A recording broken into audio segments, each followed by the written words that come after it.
Hello दोस्तों, rankers view में आप लोगों का स्वागत है। और अभी हम बात करने जा रहे हैं बिहार में जो बीपीएससी के माध्यम से प्रधान शिक्षक की वैकेंसी आई है, इसमें क्या क्या फॉल्ट हुआ है और क्या बहुत बड़ी जो इसमें गलतियां हुई है कहीं ना कहीं नियमावली के नाम पे, उसमें सुधार की आवश्यकता है।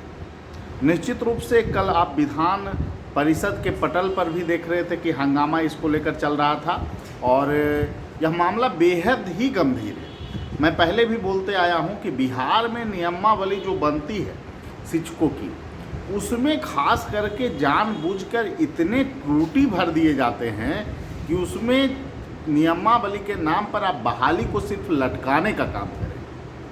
आप बताइए कि आईएएस के लिए, इवन आईएएस का जो एग्ज़ाम होता है उसके लिए किसी भी प्रकार का अनुभव की चीज़ नहीं, और आप प्रधान शिक्षक के लिए जो है कि आप अनुभव मांग रहे हैं, वो भी अनुभव जो है कि टेक्निकली रूप से देखिए तो 8 वर्ष आपने जिक्र किया है नियमावली में, लेकिन आप कह रहे हैं कि 2 वर्ष उसका पढ़ाने का अनुभव भी हो, पहले से ही हो, उसके बाद एलिजिबल आप मान रहे हैं, तो टोटल 10 ईयर हो जाता है। 2 वर्ष अगर सेवा में रहा तब टोटल जो है कि आपको ईयर की संख्या कितनी हो गई? 10 ईयर।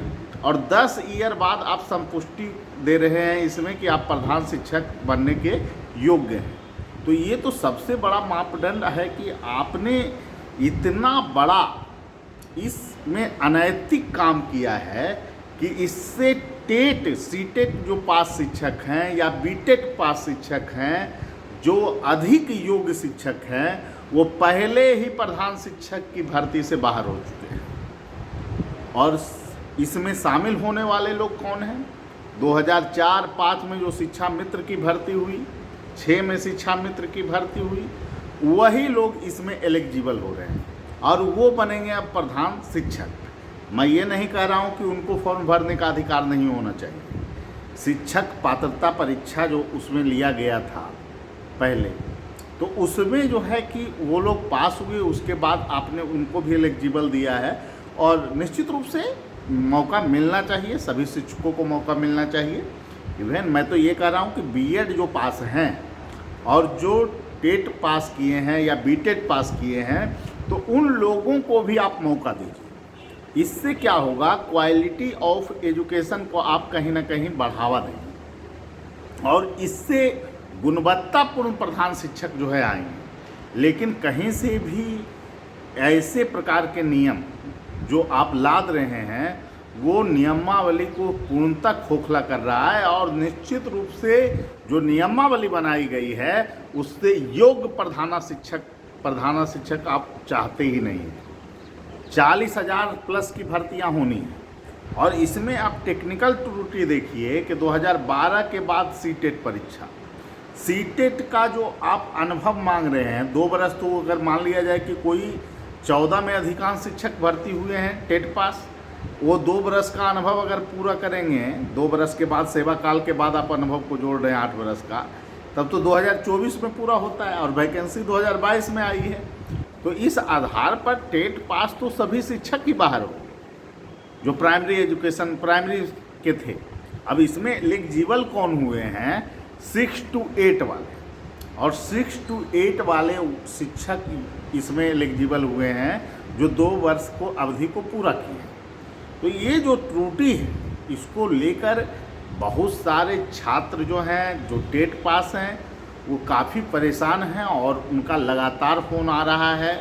और इस मुद्दे पर चूँकि गंभीर मसला है, और मैं पहले भी बोलते आया हूँ, शिक्षा विभाग में ऐसे ऐसे अधिकारी पहले भी आते रहे हैं जो सोशल मीडिया पर एक्टिव दिखेंगे, बहुत सारे चीज़ वो कहते हुए दिखते हैं, लेकिन जब कार्य करने की बारी आती है तो वो पीछे खिसक लेते हैं। पहले भी ऐसा होता है, बहुत लोग हैं, बहुत चर्चा में भी रहते हैं लोग, तो हम उस पर नहीं जा रहे हैं। लेकिन सबसे बड़ी चीज़ ये है कि आप ऐसी नियमावली जो बनाए हैं, इससे कहीं ना कहीं शिक्षकों का अपमान हो रहा है, जो वर्तमान शिक्षक हैं उनका अपमान हो रहा है, और योग्य प्रधान शिक्षक का आप चयन ही नहीं कर पा रहे। जो शिक्षा मित्र से आए हैं उनको अनुभव के आधार पर सिर्फ आप भरने का मौका दे रहे हैं। और लगभग जो कैडर है 6 to 8 का, लगभग 39,000 लगभग टीचर हैं, सिर्फ उन्हीं को मौका। और बाकी जो प्राइमरी में हैं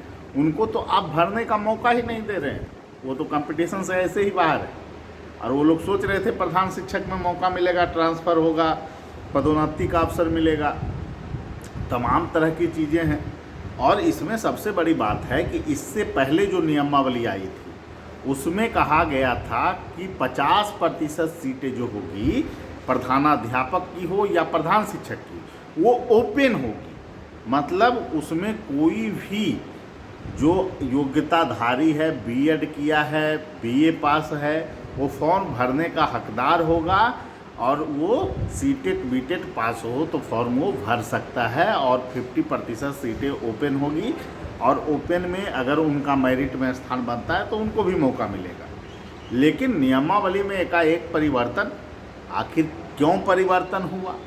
सरकार जो है चाहती ही नहीं है कि 40,000 की वैकेंसी पूरा हो। और इसमें तो सबसे बड़ा संदेह ये हो रहा है कि शिक्षा मित्र का आप परीक्षा लीजिएगा बीपीएससी के माध्यम से निगेटिव मार्किंग में प्रधान शिक्षक बनाने के लिए, तो उसमें तो लगभग लोग फेल ही हो जाएंगे। तो ये जो भर्ती है, भर्ती के नाम पर सिर्फ जो है कि दिखावा, उसमें भी वेतन में जो है कि आंशिक वृद्धि हो रही है, बहुत ज़्यादा वृद्धि नहीं है। ये नहीं कि आप 7th पे स्केल लागू कर रहे हैं, 9th पे स्केल प्रधानाध्यापक के लिए लागू कर रहे हैं। लेकिन हाँ ठीक है, वेतनमान ठीक ठाक आपने दिया है, तो इस स्तर पर जो है आगे और 7th और 9th की मांग ये लोग कर सकते हैं, वो अलग मुद्दा है। लेकिन बहाली का जो प्रोसेस है वो कहीं से भी जो है कि आप नियमावली में कहीं से तार्किकता हमें दिखाई नहीं पड़ता है, चाहे प्रधानाध्यापक की हो या प्रधान शिक्षक की। प्रधानाध्यापक के लिए भी आपने जो अनुभव की योग्यता रखा है, निजी शिक्षण संस्थानों में पढ़ाने वाले शिक्षक को भी आपने सेम योग्यता रख दिया अनुभव का, लगभग 10 बरस रखें, तो मान लिया जाए कि उसमें भी तो दिक्कत वही आएगा कि निजी स्कूल के लोग जो है कि प्रधान शिक्षक बनेंगे, जो कि उस सिस्टम में थे ही नहीं। इससे बेहतर होता कि ओपन आप कर देते सारे लोगों के लिए, और 50% आप जो सरकार के स्कूल में शिक्षक हैं, सरकारी स्कूल में, उनको मौका दे देते। और इससे क्या होता कि जो वर्तमान में कार्यरत शिक्षक हैं और दूसरा नंबर जो बीएड किए हुए अभी नवयुवक हैं, सीटेट पास हैं, उन दोनों का अनुभव आप ले सकते थे। और ये प्रधान शिक्षक जो होते उनमें कहीं ना कहीं क्वालिटी और बेहतर होता। और इस वीडियो का बनाने का एक ही मकसद है कि सीटेट पास जो शिक्षक 2014 में बहाल हुए, लगभग 1 लाख से अधिक शिक्षक इस प्रक्रिया से बाहर हो गए। दूसरी नंबर बात, जो नवचयनित शिक्षक हैं वो भी इस प्रक्रिया से बाहर हो रहे हैं।